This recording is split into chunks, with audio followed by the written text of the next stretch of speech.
हाय दोस्तों, आपका एके Anil sir channel में स्वागत है। तो हम एक मोटिवेशनल कोट के साथ आज शुरू करते हैं आज की क्लास। आंखों में अरमान लिया, मंजिल को अपना मान लिया। आंखों में अरमान लिया, मंजिल को अपना मान लिया। फिर मुश्किल क्या आसान क्या, जब ठान लिया तो ठान लिया। जब हमने मान ही लिया है कि हमें मंजिल को पाना है तो फिर पाना ही है। दोस्तों, आप जैसा कि जानते हैं कि सीटेट का नोटिफिकेशन आ गया है, फॉर्म भरना स्टार्ट हो चुका है, जो अप्रैल तक है, 3 या 4 अप्रैल तक है। ठीक दोस्तों, उसके बाद पेपर जो है 7 जुलाई को होगा। कब होगा? 7 जुलाई को होने वाला है। तो हम आज से एसएसटी पढ़ना स्टार्ट करेंगे। क्या पढ़ना स्टार्ट करेंगे? एसएसटी, जो पेपर सेकंड के लिए है। किसके लिए है? पेपर सेकंड के लिए है। इसमें दोस्तों क्या है कि इसमें आपका पॉलिटी आ जाएगा, हिस्ट्री आ जाएगा, जियोग्राफी आ जाएगा। तो हम जो हिस्ट्री का पहला चैप्टर आज पढ़ने चल रहे हैं। कौन सा? हिस्ट्री का पहला चैप्टर पढ़ना स्टार्ट करेंगे। कौन सा है? क्या, कब, कहां, कैसे। क्या, कब, कहां और कैसे। क्या, कब, कहां और कैसे है इस चैप्टर का नाम। इसमें दोस्तों ज्यादा कुछ कंटेंट नहीं है। आज एक ही वीडियो में इस पूरे चैप्टर को कवर कर लेंगे। दोस्तों, अगर आपने ऐसा कर लिया जितना मैं पढ़ा रहा हूं, गारंटी है अगर क्वेश्चन कहीं भी नहीं जाएगा, क्योंकि एसएसटी जो है अपने आप में एक बहुत बड़ा सिलेबस है। अगर आप एसएसटी कवर कर लेते हैं, 40 नंबर की एसएसटी आएगी, जिसमें से 20 पेडागॉजी आती है।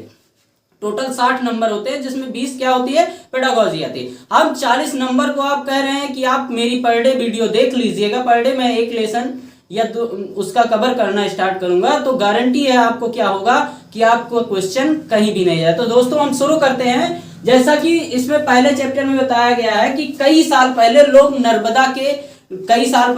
नर्मदा नदी के तट पर आकर रहना स्टार्ट हुए, और उन्हें हमने क्या कहा? कुशल संग्राहक का। ये एडजेक्टिव जो है ऐसा ही हमारी एनसीईआरटी में रखा गया। कैसा रखा गया? ऐसे ही सेम टू सेम एनसीईआरटी में, कि नर्मदा नदी के तट पर लोग भारत में रहना स्टार्ट किया, उनको हमने क्या कहा? कुशल संग्राहक कहा। उसके बाद सुलेमान और किरथर की पहाड़ियां। कहां पर? सुलेमान किरथर की पहाड़ियों में 8000 साल पहले। कब? 8000 साल पहले लोगों ने गेहूं और जौ उपजाना शुरू किया था। यह क्वेश्चन एडजीट पूछा जाता है कि सुलेमान और किरथर की पहाड़ियों में 8000 पहले लोगों ने क्या उपजाना शुरू किया था? तो गेहूं और जौ उपजाना शुरू किया था। उसके बाद उसकी जो सहायक नदियां हैं, वहां पर लोग 4700 वर्ष पहले नगर बसाए गए। कब? जो सहायक हमारे भारत में नदियां हैं, वहां पर कितने साल? 4700। और गंगा नदी जो इसकी सहायक नदियां हैं, वहां पर ये कब? 2500 साल पहले लोग बसे। कब बसे? 2500 साल पहले। ये एकदम क्वेश्चन पूछा जाता है सेम टू सेम। उसके बाद हमारे इसी में है कि हमारा देश जो भारत है, इसका नाम भारत या इंडिया कैसे पड़ा? क्या? भारत या इंडिया कैसे पड़ा? तो इंडिया नाम जो है इंडस से निकला है। किससे निकला है? इंडस से, जिसे हम क्या कहते हैं? इंडस से निकला है, जिसे हम संस्कृत में क्या कहते हैं? सिंधु कहते हैं। क्या कहते हैं? सिंधु। और इसी सिंधु को ईरानी और यूनानियों ने, किसने? ईरानी और यूनानियों ने क्या कहा? सिंधु कहा। क्या कहा? सिंधु कहा। जो एक हमारे सिंधु नदी है, जो इस समय कहां पर बहती है? पाकिस्तान में बहती है।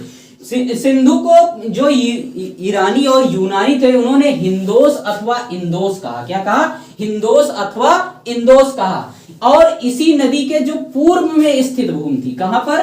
पूर्व में, हमारे भारत की तरफ जो पूर्व में स्थित भूमि थी, उसको क्या कहा? इंडिया कहा। सबसे पहले इंडिया किसने कहा?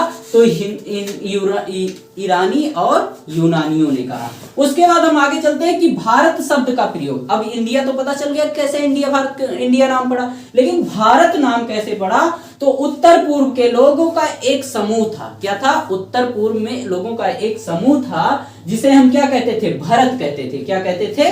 भरत कहते थे।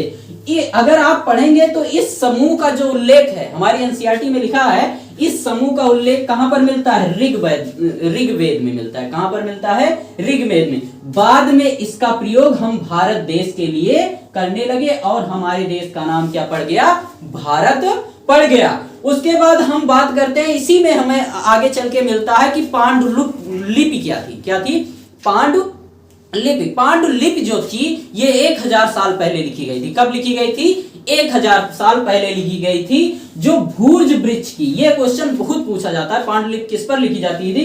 तो भूर्ज वृक्ष की छाल से बनी होती थी। किससे बनी होती है? भूर्ज वृक्ष की छाल से बनी होती है, जिसमें किसका वर्णन मिलता है? जिसमें हमें धार्मिक मान्यताएं उस समय क्या थी उनका वर्णन मिलता है, राजाओं का जीवन उस समय कैसा चलता था, क्या क्या चीजें थी वो मिलता है, और औषधि आदि के बारे में इस पांडुलिपि में हमें क्या मिलती है, चर्चा मिलती है। तो आपसे पूछ लिया जाएगा कि पांडुलिपि का वर्णन कब हमें देखने को मिला, तो 1000 साल पहले मिला। और ये किससे बनी होती थी, तो भूर्ज वृक्ष की छाल से बनी होती थी। इसमें आप जानते हैं धार्मिक औषधि वगैरह के बारे में वर्णन मिलता है। उसके बाद अभिलेख क्या होते हैं, आप पढ़े होंगे एनसीईआरटी में एचटी लिखा गया है कि अभिलेख जो होते थे वो धातु अथवा पत्थर जैसी कठोर धातु पर उत्कीर्ण मिलते थे। किस पे, पत्थर जैसी धातु पर कठोर जो होते थे उस पे उत्कीर्ण करा, जिससे शासकों के क्या विजयों, शासक जो विजय करवाते थे उसके उपलक्ष्य में क्या करते थे, इसका अभिलेखों का निर्माण करते थे और अपने आदेश उत्कीर्ण करवाते, अपने आदेश लिखवाते थे, जिससे क्या कर सके लोग उन्हें पढ़ सके और उसका क्या कर सके, पालन कर सके। तो ये थे अभिलेख, इसीलिए अभिलेख का निर्माण करते थे हमारे राजा वगैरह कि जाकि लोग क्या हो, इससे परिचित हों, आने वाली जो अगली पीढ़ी हो वो भी जाने कि अभिलेख पर राजाओं ने क्या क्या उत्कीर्ण करवाए थे। उसके बाद इसमें इसी तरह का इसी पहले ही चैप्टर में हमारा एक अशोक का अभिलेख मिलता है जो अफगानिस्तान के कंधार में स्थित है। कहां पर, वर्तमान में अफगानिस्तान के कंधार में स्थित है।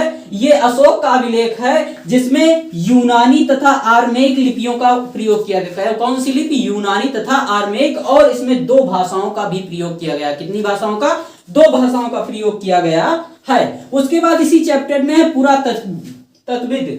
आप जानते हैं पुरातत्वविद उन्हें कहते हैं जो पत्थर ईंट से बनी इमारतें, अवशेषों, चित्रों, हड्डियों आदि का अध्ययन करते हैं और उसके बारे में हमें बताते हैं, उन्हीं को हम क्या कहते हैं, पुरातत्वविद। और इसी में है कि इतिहासकार किन्हें कहते हैं, इतिहासकार उन्हें कहते हैं जो अतीत मतलब बीते हुए समय का हमें अध्ययन कराते हैं, उसके बारे में जानकारी देते हैं, उन्हें हम क्या कहते हैं, इतिहास कहते हैं। ये दोस्तों आज का हमारा जो है ये पहला चैप्टर था। हम ज्यादा इसके बारे में नहीं बताएंगे, आप मात्र 2 से 3 बार वीडियो देख लीजिएगा, ये आपको एसटीज रट जाएगा, गारंटी है दोस्तों। बस आप हमारे चैनल पर अगर नए होंगे तो इस चैनल को सब्सक्राइब कर लेना और वीडियो अच्छा लगे तो लाइक कर लेते हैं। मिलते हैं नेक्स्ट वीडियो में दोस्तों, जय हिंद।